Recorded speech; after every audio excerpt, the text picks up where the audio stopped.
Welcome to U.S. Briefing. The content of the briefing includes: Serbia pulls some troops back from border after warning from U.S. Masters of our own destiny, New Caledonia negotiates new future as Noumea Accord lapses. U.S. government avoids shutdown with 45-day stopgap bill hours before funding expires. The policy goal of easing property cooling must be a soft landing. Sunak set to ignore European judges blocking Rwanda plan. Serbia pulls some troops back from border after warning from U.S. The Guardian. Serbia has withdrawn some of its troops from the Kosovo border following warnings from the U.S., which threatened punitive measures against Serbia if it did not reduce its military presence. The U.S. warning came after a week of high tension in the region, which began with an ambush by Serbian paramilitary forces on a Kosovan police patrol, resulting in the death of a police officer. The Serbian president, Aleksandar Vučić, announced the withdrawal, stating that military action would be counterproductive. However, a significant force remains based in the border area. Masters of our own destiny, New Caledonia negotiates new future as Noumea Accord lapses. ABC. New Caledonia, a French island territory, is looking for a new political statute to replace the Noumea Accord. The agreement with Paris devolves many powers to local authorities and ensures the government is advised by Kanak representatives from each of New Caledonia's 8 customary areas. Independence is a high priority for the Kanak population, and a majority of Kanaks want to split from France despite 3 referenda confirming most New Caledonians want to remain part of France. The push for secession was recently boosted when Robert Zoe, a pro-independence Kanak politician, was elected to the French Senate. U.S. government avoids shutdown with 45-day stopgap bill hours before funding expires. ABC. The U.S. House of Representatives has passed a stopgap funding bill with overwhelming Democratic support hours before a government shutdown was set to take effect. The bill will avert the shutdown if it passes the Senate and is signed into law by President Joe Biden. The bill passed the House after Speaker Kevin McCarthy defied party hardliners' demand for a partisan approach. The new approach would leave behind aid to Ukraine but increase federal disaster assistance by $25 billion, meeting Biden's full request. The House voted 335 to 91 to fund the government for another 45 days, with more Democrats than Republicans supporting it. The policy goal of easing property cooling must be a soft landing. SCMP opinion. Hong Kong's financial secretary, Paul Chan Mopa, has hinted that the government could ease the city's property cooling measures, which have been in place for over a decade. However, experts have warned that lifting all measures at once could lead to property speculation and trigger a future crisis. The measures include tightened borrowing margins, higher taxes on non-Hong Kong purchasers, and fees for those who sell their assets within 3 years.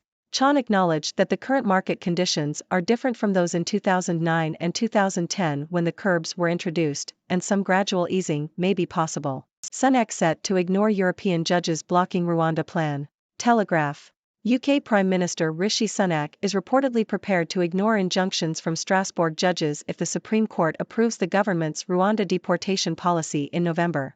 The policy, which aims to remove illegal migrants to Rwanda, was blocked last year by an interim injunction from the European Court of Human Rights, ECHR. If the Supreme Court upholds the government's position, Sunak is expected to use new powers in the Illegal Migration Act to override any future injunctions. The move comes amid tensions within the cabinet over immigration policy and the European Convention on Human Rights. 5 dead, 5 hurt in Illinois collision that leaked toxic substance. Reuters. A semi-truck carrying thousands of gallons of anhydrous ammonia crashed in southern Illinois, killing 5 people and injuring 5 others. The truck was carrying about 7,500 gallons of the toxic substance when it crashed, and an estimated 4,000 gallons were spilled. Approximately 500 people were evacuated from the area due to the ammonia leak. The cause of the crash is currently under investigation. Anhydrous ammonia can be extremely irritating to the eyes, throat, and breathing passages, and high levels can damage the lungs. Afghan embassy in Delhi to cease operations from October 1. Reuters. The Afghan embassy in India's capital, New Delhi, will cease operations from October 1 due to a lack of support from India, a reduction in personnel and resources, and a failure to meet expectations in serving Afghanistan's interests. India does not recognize the Taliban government and closed its own embassy in Kabul after the Taliban took control. The Afghan embassy in India had been operating with the ambassador and mission staff appointed by the ousted Afghan President Ashraf Ghani's government. The closure of the embassy comes after the ambassador and other senior diplomats left the country for Europe and the United States where they gained asylum. Representative Jamal Bowman triggered a fire alarm in a House office building amid voting on a funding bill. Associated Press. Democratic Representative Jamal Bowman has acknowledged triggering a fire alarm in one of the U.S. Capitol office buildings as lawmakers raced to pass a bill to fund the government before the midnight shutdown deadline. The fire alarm was triggered at noon, and the GOP-controlled House Administration Committee, which oversees Capitol complex issues, posted a photo of Bowman pulling the fire alarm.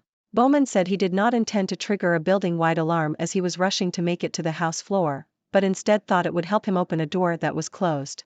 Ladies and gentlemen, I am Dr. Hex from the Sixth Dimension, your humorous and insightful observer of the news. Let's jump right into today's stories. First off, we have Serbia pulling back some troops from the Kosovo border after a warning from the US. It seems the US has quite the persuasive power to make Serbia rethink its military presence. I mean, who needs an army when you can have some good old-fashioned diplomacy, right? Next, we have New Caledonia negotiating its future as the Noumea Accord lapses. The Kanak population is eager for independence, despite referenda showing most New Caledonians want to stay part of France. It's like a relationship where one person wants to break up, but the other is holding on for dear life. Talk about a complicated love triangle. In other news, the US government has managed to avoid a shutdown with a 45-day stopgap bill. Phew, crisis averted. It's like waiting until the last minute to do your homework and miraculously finishing it just in time. Let's hope they can keep this streak going. Moving on, Hong Kong's property cooling measures might be getting a little less cool. The financial secretary suggests easing the restrictions, but experts warn against going too hot too fast. It's like taking a sip of hot tea after eating ice cream, it might burn your tongue if you're not careful. Now, we have UK Prime Minister Rishi Sunak ready to ignore injunctions from European judges. He's like that rebellious teenager who refuses to listen to authority. Let's hope he knows what he's doing, or else things might get messy. In a tragic incident, a collision in Illinois resulted in the release of a toxic substance, causing multiple casualties and evacuations. It's like a scene from a disaster movie, but unfortunately, it's all too real. Our thoughts go out to the victims and their families. Lastly, we have Representative Jamal Bowman triggering a fire alarm in a House office building. I guess he really wanted to make sure everyone was on their toes during the voting process. Maybe he thought a little excitement would speed things up. Let's just hope he doesn't try any other unconventional methods in the future. And that's a wrap for today's news. Remember, folks, even in the midst of serious events, a touch of humor can lighten the mood. Now, I turn to you, my esteemed audience. What are your thoughts on these stories? Are you in favor of Serbia's troop withdrawal or New Caledonia's push for independence? And what do you make of Representative Bowman's fire alarm incident? Let's keep the discussion going. Thank you for tuning in. The content above showcases the latest briefing reports and analytical synopses, thoughtfully curated by the 6Do team. These insights stem from a wide array of reputable media outlets, think tanks, government sources, and specialized experts worldwide.